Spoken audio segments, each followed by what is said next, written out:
Thank you very much for the introduction, and I'm glad to be able to talk to you today. And nice to recognise some old friends from days of Hillary, Bill and Ralph particularly.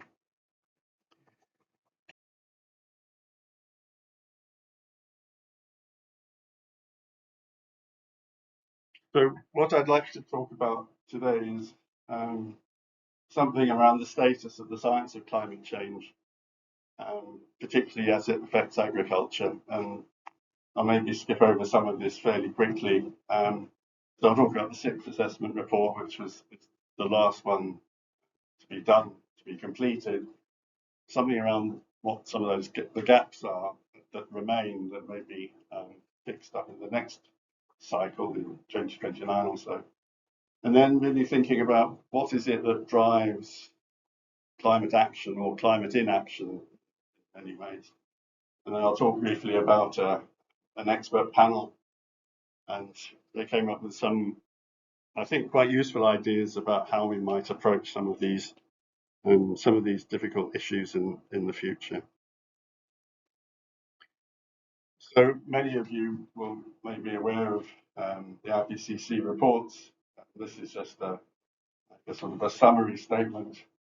So basically, compared with the previous report that was several years earlier, there's much more robust and widespread evidence of observed impacts, particularly around climate hazards. Now, you can't see these maps very well, but basically, the darker the red, the greater the stress. So this is for soybean on the side and wheat, for a variety of yield constraints, including climate change. And so basically, we already know that climate change is already slowing.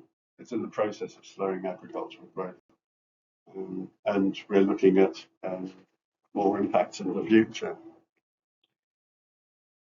Just wearing my livestock or ex-livestock hat just for a minute.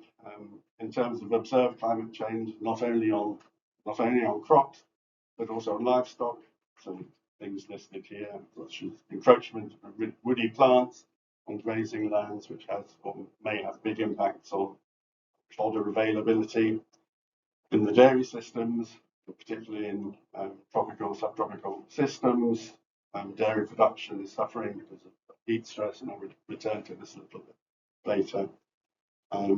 Drought, increased frequency and severity of droughts that will cause more mortality and livestock price shocks, which of course have knock-on impact on incomes and livelihoods. And there's also increasing temperatures and rainfall, expanding ranges of a whole range of tick species and other diseases.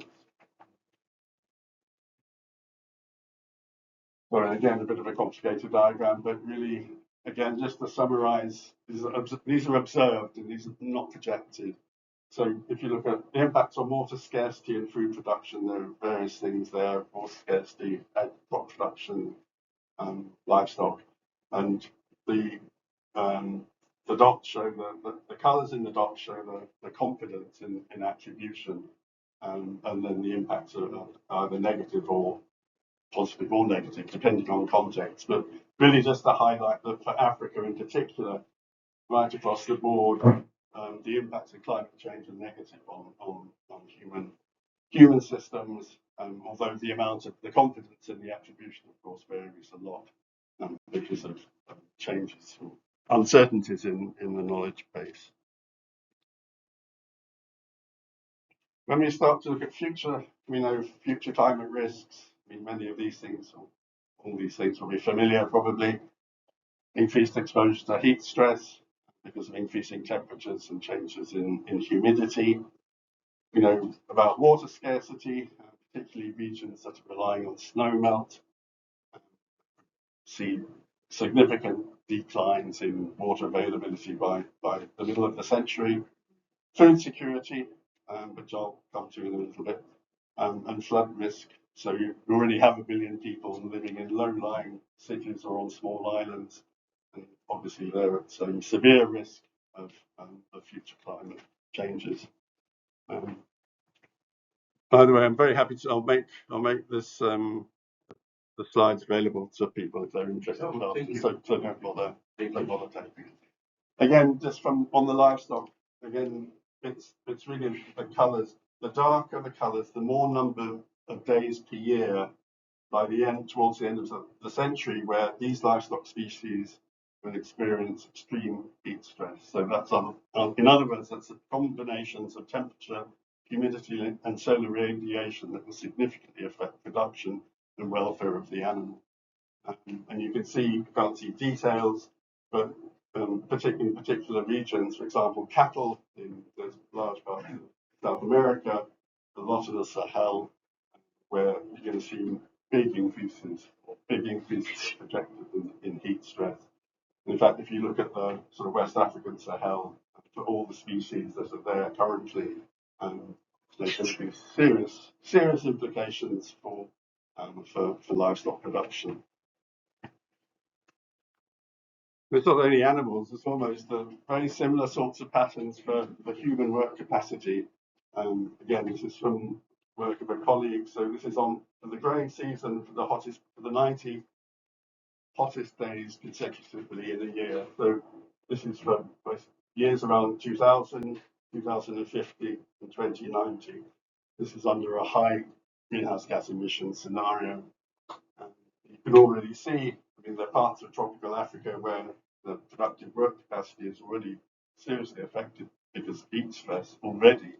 And of course, by the time we get to the end of century, then it's going to be reduced to maybe half or even only 40% of the amount of work that a human being can do in the absence of heat stress. And that could have enormous implications for living and working outside in the open air, and things that definitely need a lot of an adaptation to. Just on the food security risks, coming back to those, we know increases in climate hazards will increase the risks between 1.5 and 2 degrees global warming. This is you've probably seen this kind of map. This is 2000 to 2100, and the different emission scenarios depending on how much CO2 we pump into the atmosphere. Climate scientists reckon that this higher one is very unlikely, and we're starting to make some sort of progress in trying to reduce these emissions. But even if all emissions stop tomorrow, because of the lags in the climate system, we'd still get this build-up. And so basically, we're already looking at way beyond 1.5 degrees to the middle of the century. And basically, the transitional risk levels that they're now projected to occur at lower global warming levels than previously projected. So in other words, things are getting worse than we had previously thought because of the addition of scientific knowledge. It's not only just sort of like single events that are the issue.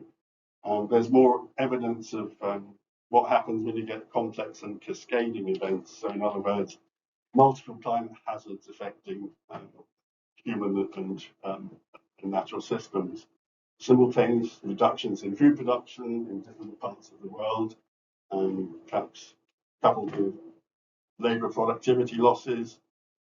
As temperatures increase, there's increased risk for food contamination from toxins. All these things may have impacts on food prices, on household income, on secure food, reduced access to safe and nutritious food. You can see that there's a whole potential cascade of risks that can have very serious consequences for food security in the future. So this is one of the, if you like, the key statements in the 2022 Climate Change Adaptation Report. The scientific evidence is unequivocal. Climate change is a threat to human well-being and the health of the planet. Further delay as concerted global action will miss the brief, rapidly closing window to secure a livable future. That's pretty plain speaking. And actually, for those of you who have looked at the report, they do have there's quite a lot of information about different adaptations. In other words, the things that we have to do as a species to try to mitigate these effects.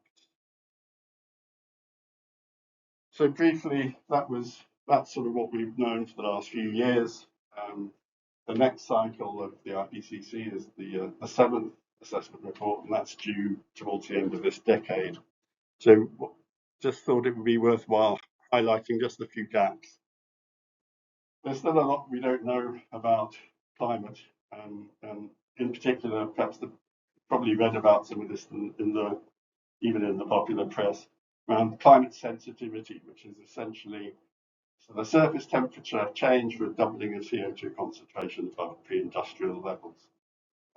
There's a whole range of climate models out there, and the range they suggest is between 2 degrees and 4 degrees. And there's a lot of uncertainty because we don't know everything about all the processes that go to make up climate in the atmosphere. So that's a big unknown. There's more work on that. Attribution studies are also very important, and there's a lot of very sophisticated work going on that. So, for example, if you get a massive storm, a massive flood, then how likely is it to be more likely than not to be due to the changing climate? There's also the issue of prediction skill. Again, you probably can't see this very well, but prediction skill along here against the time horizon. So going from daily to weeks to months to seasons to decades to centuries. And basically the skill in the models we have varies a lot depending on the time horizon. And of course it depends on what's the kind of information that you really want if you're going to try to make decisions. So for example, if I'm trying to manage a crop, and it's really for weeks and months and maybe season, that's my horizon of interest. And you can see actually for many of these that the skill is really only moderate. Whereas if you're looking at, say, flood defense infrastructure out towards the end of the century, there's a bit more skill in the models that can help us to guide us in making decisions. And final but important piece on this, climate models, they're not weather models. In other words, we don't currently have enough of the information to be able to do weather prediction at the scale of those sort of large spatial scales, which means that we're using climate models. And the upshot of that is that there's a lot of the natural variability in the system that we're simply not capturing. So, what's the difference between a weather and a climate model?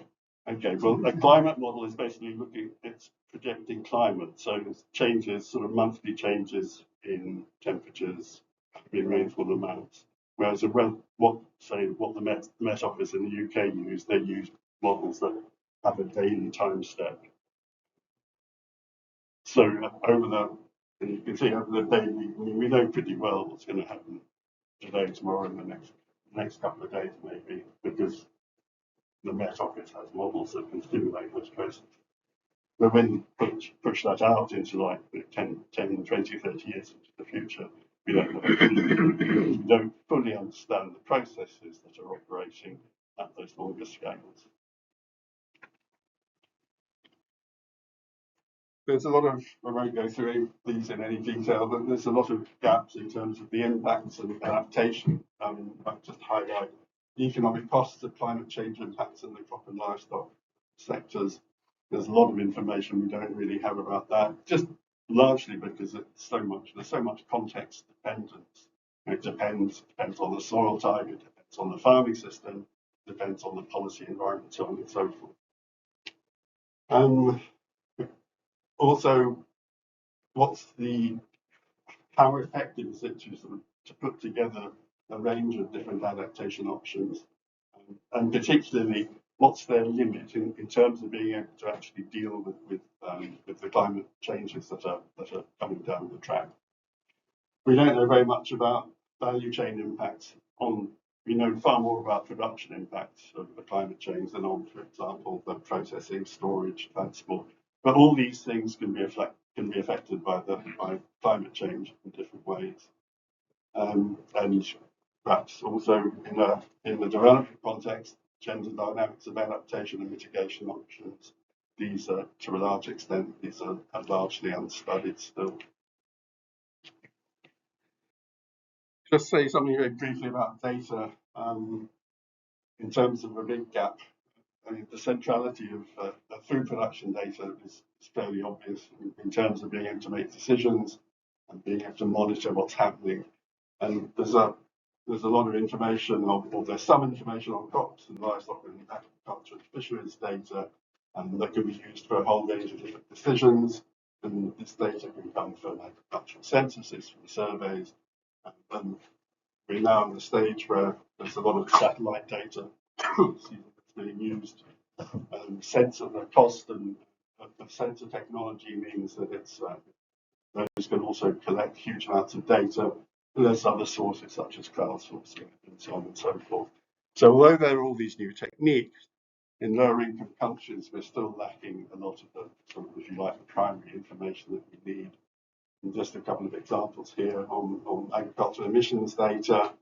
Indigenous livestock breeds in Africa, for example, many of these are still largely uncharacterized. So we don't even know what adaptation potential some of these livestock species may actually have. Even something as basic as livestock diets, that we're still, if you like, scrabbling around trying to find out more information about what animals are actually eating on the ground. And so basically, there's still big gaps in data. And of course, with big data and with AI, it may be possible to sort of try to plug some of those gaps. But again, this is big.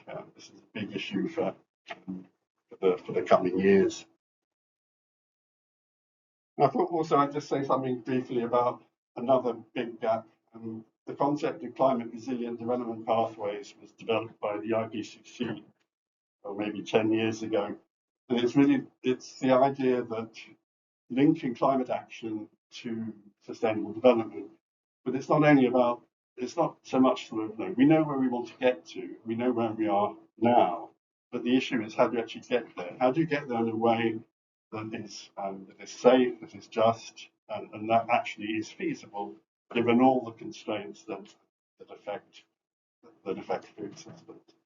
So trying to think in terms of the pathways, sort of who's got to do what, when, by when, and where. And so these processes of deliberation and implementation may all need to address things such as societal values, what are the local priorities. Inevitably, there are going to be big trade-offs, or there may well be big trade-offs over the longer term. And of course, for pathways, we can all imagine there'll be different pathways, different trajectories for dealing with these big issues. But I think one of the things that we really need to do a better job of is not just thinking around where we want to be, but how we're actually going to get there in ways that can actually be viable and feasible. Let's skip that. And just as a sort of a final word on the sort of the climate piece of this, it's not just about climate. This is the 2025 update to the planetary boundaries work that was started by Bill Stephan 2014 or so. And so this is the safe operating space for the planet, basically. And there are now, they've defined 9 of these sort of arenas: climate change, biosphere integrity, and so on and so forth. And in the red, it means that we are already exceeding the planetary boundary for that particular arena. So the only ones we're not are the atmospheric aerosol loading and stratospheric ozone depletion. Novel entities, by the way, these are things such as GMOs, genetically modified organisms, heavy metals, plastics. So things that have sort of over the last few decades have been appearing in the environment, and there's of course there's a lot about those that we don't know. But just to say that it's not just climate change. So with all this information, all the science and the science that's still to be done, this is a paper that came out in the middle of last month in Science Advances. It's around the AMOC, the Atlantic Meridian overturning circulation, and the Guardian. I saw this paper come out, and I looked looked in the press just to see if anybody was actually talking about it. There was one article in the Guardian which says that critical Atlantic currents significantly more likely to elapse of previous thought. And the next day it was mentioned on Channel 4 News. But as far as I can tell, this doesn't appear anywhere. And I thought, no, this is a pretty fundamental existential threat. I mean, if the AMOX closes down, then this will be like Siberia, because yeah, exactly. Just another two sort of simple examples. Towards the end of CCAPS, the World Bank made a large grant to CGIAR under this program called Accelerating Impact. So CGIAR, Climate Research for Africa, and this was about $100 million, and I think they've been doing some very good work. Just recently, this was from the World Bank website. They're now adding about another tranche of something like $50 or $60 million to this. But in the process, they've renamed the program. So it has the same acronym. It's now called Accelerating Innovation and Catalyzing Capacity in Africa. So why have they taken climate out of that? I mean, climate was the sort of the fundamental, the raison d'etre of AFRIC. And then also my colleague Dinesh was at the World Bank Spring meetings just recently, and he says this. Climate change featured hardly at all in the discussions. And then you start to sort of think about these things. You think, you wonder a little bit what's going on. Now, I show this. I've shown this before, but I really like this. This is from an Australian cartoonist, and these dates are the dates of the IPCC assessment report. So starting in 1990. And he drew this at about 2015 in anticipation of what might come out of the sixth assessment report, which was a few years late, by the way. And it's just, you think, well, so what do we have to do? So using this as a sort of basis, just to summarize, climate change is an existential issue, right? There's a vast amount of science. I mean, we know there's evidence for that. But it's also one of the things that the more we learn, the worse it is that the impacts seem to be getting if we have unchecked greenhouse gas emissions. And yet it's now often treated as a sort of a sector issue, like everything else. And so I think the big question is, well, how can we actually address this in the context of global, what's the word, havoc? You know, it's a good word, global havoc and heavily constrained multilateralism. I mean, how are we going to sort of, are there any steps on the way forward? I've looked in the literature a bit, and there's quite a lot of sociological research that's been done on why isn't everyone sort of up in arms about climate change and lobbying politicians to do a lot more than we're already doing. And this is just an example from one interesting paper. Terry and his co-authors, they went and asked a whole range of different people from a whole different groups and sections of society. And the reasons that people give for sort of not doing very much is under these basic headings. So first is resisting personal responsibility. Then people say, oh, well, so me, my impact is going to be very little. As they say, well, what about China? They're still building coal power stations and all of or rejecting the need for urgency, believing change is impossible, or defending the social contract in the same way. And basically came to the conclusion that narratives of inaction really create public discourse, delay, and undermine support for action. So in other words, it's a lot about narratives. And it's odd in a way because even in the US, if you ask random selection of people across the US, there's a vast majority of people still support the need for climate action. So it's still recognised, and it's often drowned out by other news that can really sort of feed into this pessimistic cycle. And climate narratives, like almost any narrative, they're really important because they shape people's understanding of what's actually happening in the world, and then also what they believe should be done about it. And of course, in these days of social media, it's very easy to get narratives, whether they're false or accurate, but it's particularly easy to get false narratives out there, and they spread because people pick them up because they match. Different narratives may match your particular worldview, particular emotional triggers, political identities, and then it's really how do you get sort of beyond that? And then to many people, climate action seems to be much more risky than actually it is, and inaction would appear to be safer.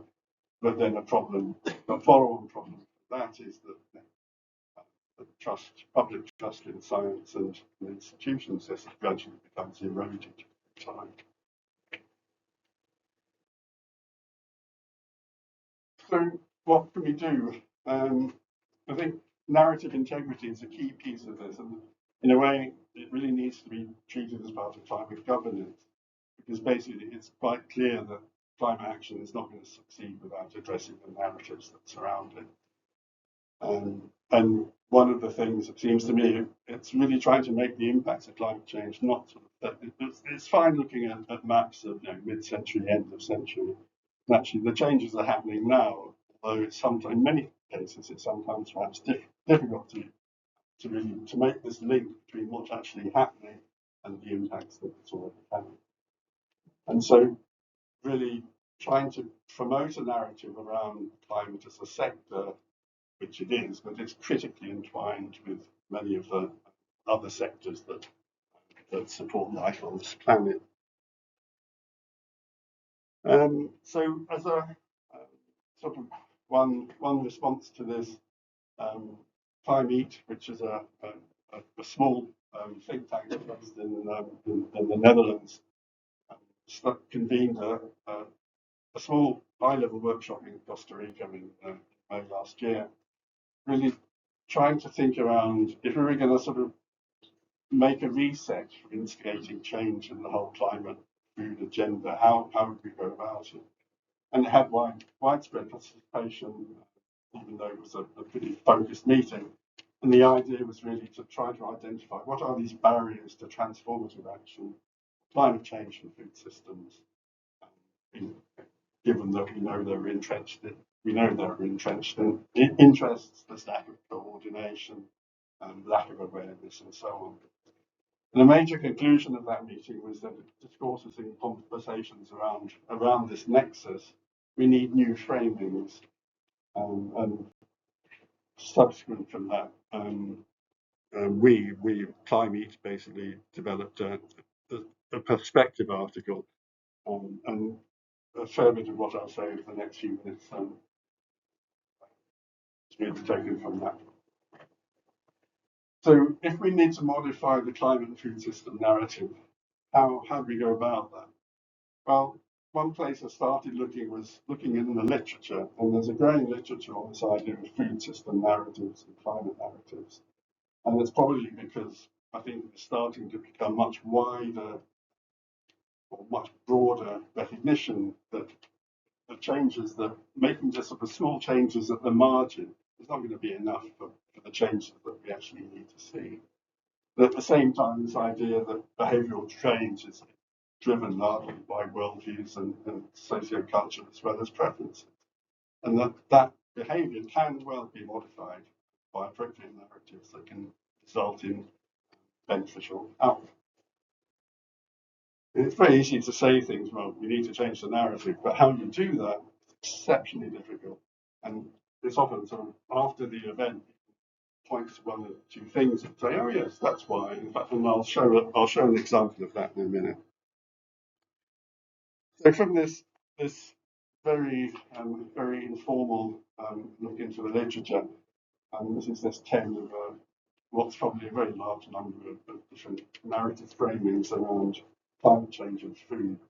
So from the academic literature, for example, food seen as a common good, or another paper that highlights the importance of food systems and sustainability, or moving towards regenerative food systems.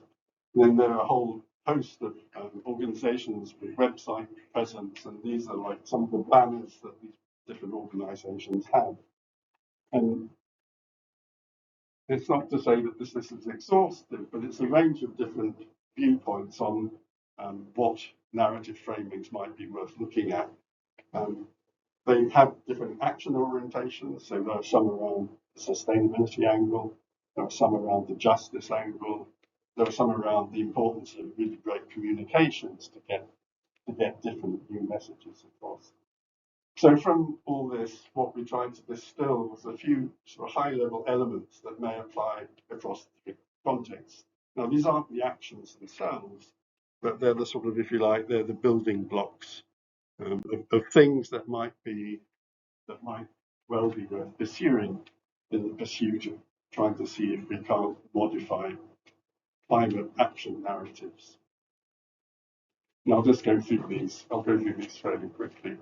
So of these five, so this is the first one. There's no single overarching narrative, but there are many.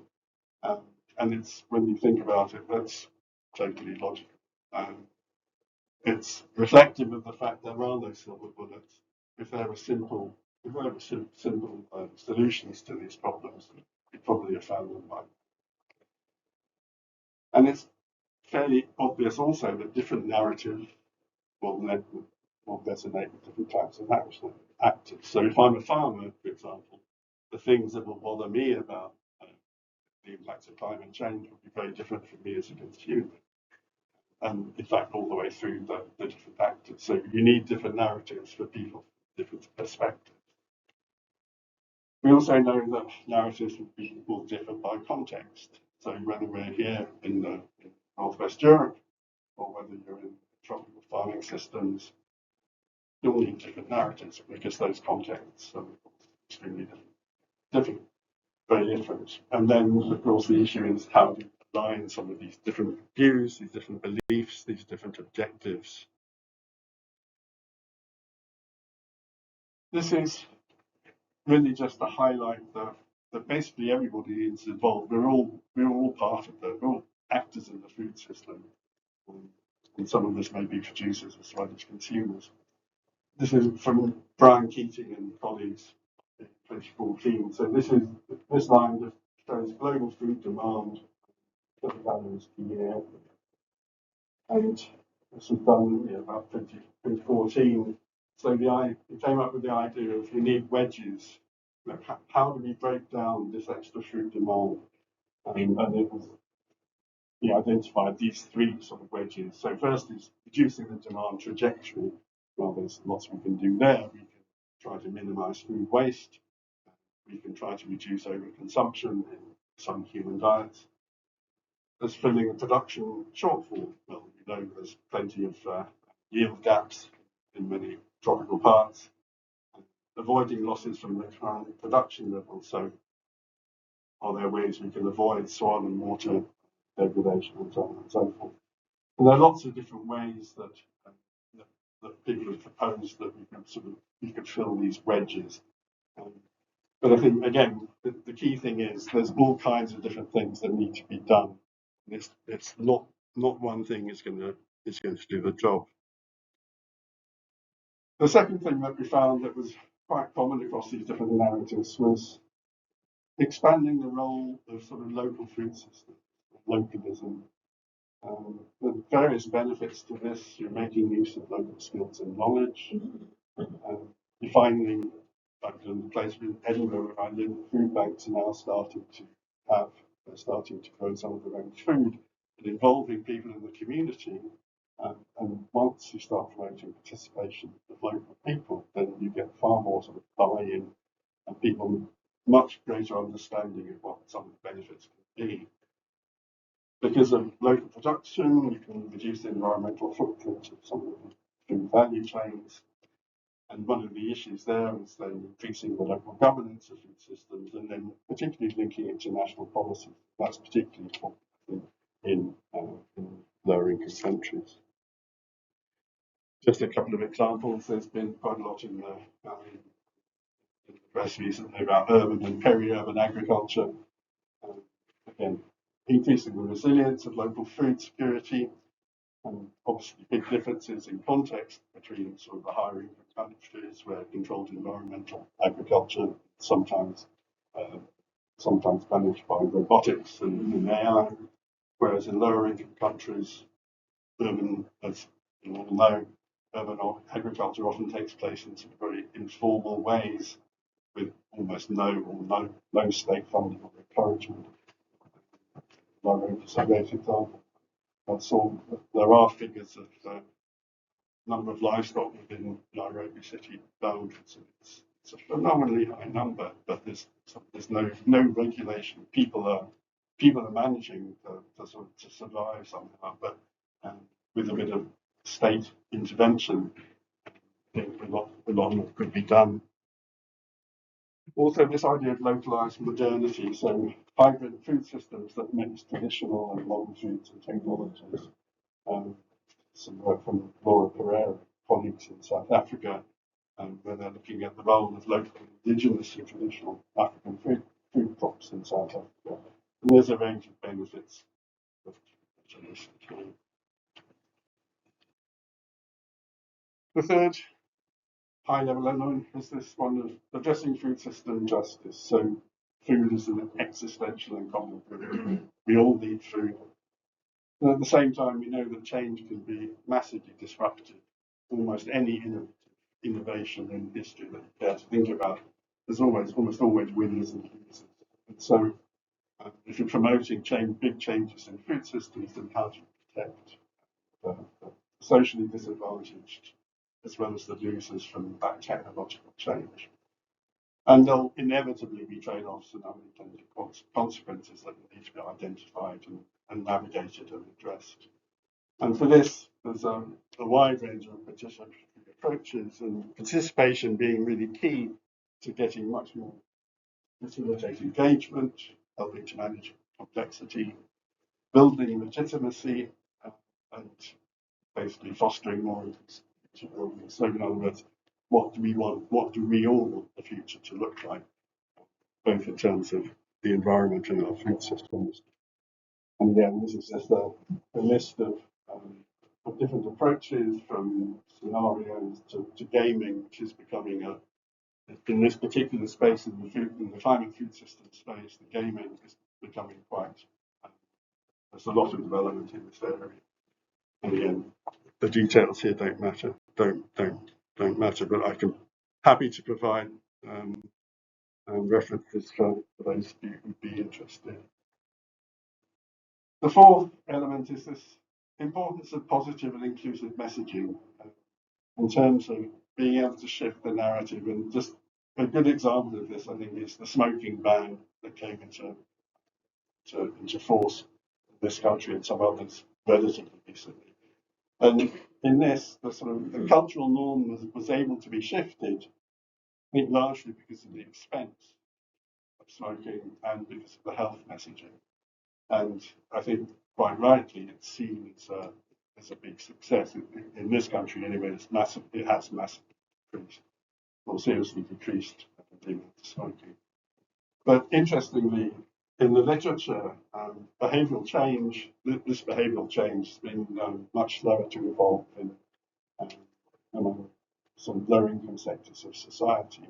And there's been some sociological work on this, down to two big things: broad distrust of government healthcare providers, coupled with smokers often feeling socially stigmatised by non-smokers.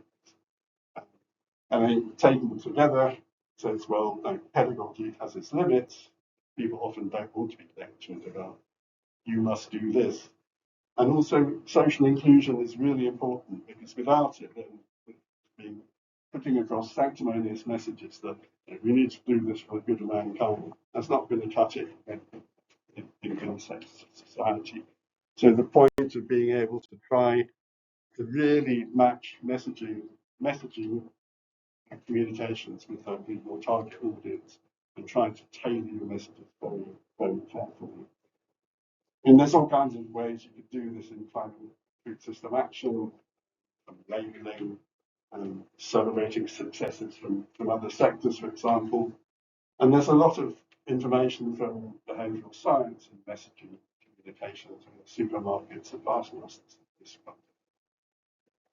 this kind of thing. And they have well-known, part of the problem. What the supermarkets do for their marketing is not well known because it's proprietary. But there is a lot of information in the behavioural science literature that perhaps we as with an agricultural base, I think there's a lot that we could.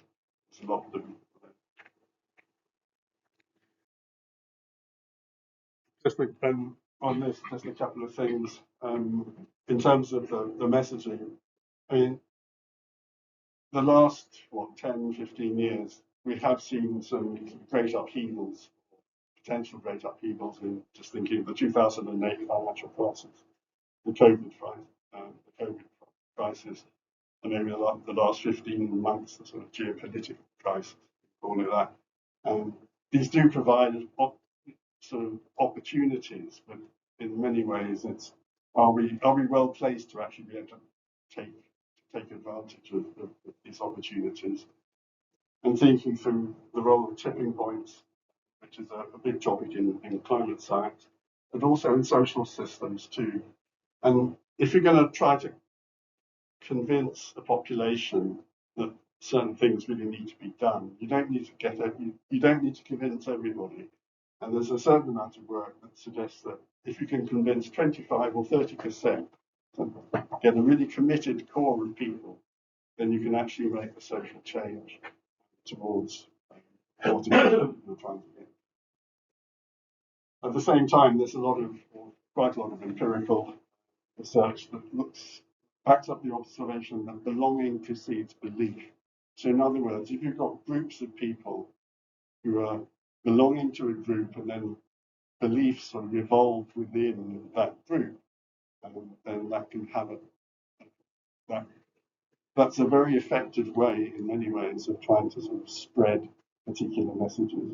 I think again for agricultural development, for example, that's got all kinds of implications. I mean, with co-ops and local communities, perhaps not so much with religious groups, for example, but there are groupings in many lower income countries that could perhaps be exploited a bit better. Fifth and finally, ultimately, we need to promote the ways in which new systems can outcompete the old. We're not going to see radical economic system changes in the next 2 decades, unless there's a complete social meltdown. But given, you can argue whether that's likely or not, but basically embrace the profit motive to drive change in positive directions. And I really like this as a quote from this systemic report. The pace of sectoral change depends primarily on how fast the new system can outcompete the old. And I think we've seen this already in the energy sector. Renewables, according to who you read, renewables are now, if not on the par, even slightly cheaper, well, probably a fair bit cheaper now, given all the shenanigans going on in the Persian Gulf. It's happened in the energy sector, in the materials sector also. So why not in the food system sector or climate action? It can happen because it's happened in the past in relation to different sectors.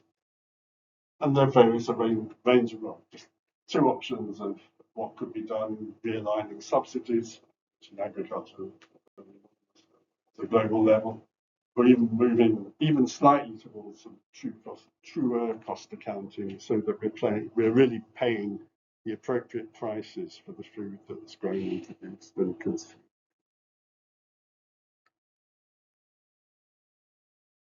So what we're really looking for are actions, climate and food system actions that may be based on these and or other things that need innovation in a whole range of different areas that have implications for basically everybody, whether they're policymakers, funders, consumers, producers.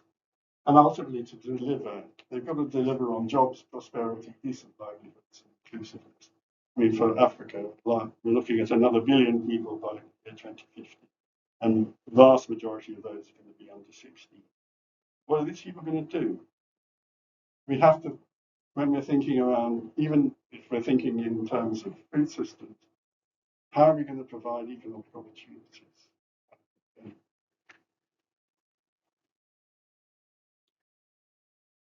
here's a few concluding comments. So climate change, sustainable food systems, poverty. These are now being mentioned in the literature as super wicked problems. Not merely wicked, they're super wicked. And with these characteristics, there's very limited time. Time is running out. There's no single entity in charge of actually fixing them. No, it's a real collective issue. And thirdly, the people trying to fix the problems are often the ones that are contributing the most to it. And perhaps most importantly, policies and governance systems generally discount issues. Short-termism basically preventing long-term solutions. We need all the tools at our disposal. There are no silver bullets. And again, from the history of science, history of innovation, we know that innovation at scale, it's a behavioral change at scale. You need a whole range of enablers. You need policies, you need regulatory frameworks, probably. You need finance, you need market incentives. You need methods to share risk around, so it's not just the early innovators who are giving the laws. You need social license to operate. You need transparency. And most important, well, equally important, you need time, because big changes do not happen overnight.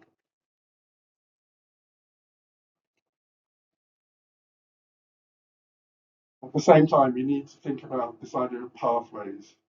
We know there are spatial and temporal synergies and trade-offs, so it's not just about what's happening here, what's happening over there. It's what's happening now and what's likely to happen in the next 5, 10, 15 years in relation to the big things that are coming down the track. Building trust and embracing change. We need somehow to get narratives and dialogues underway that can facilitate the really urgent actions that we need.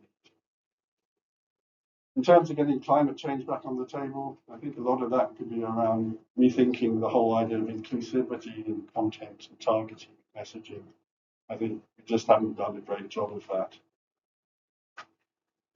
And of course, the bottom line being the longer we avoid substantial reductions in greenhouse gas emissions scale, then the worse the impacts and the greater the costs will eventually be. Thank you.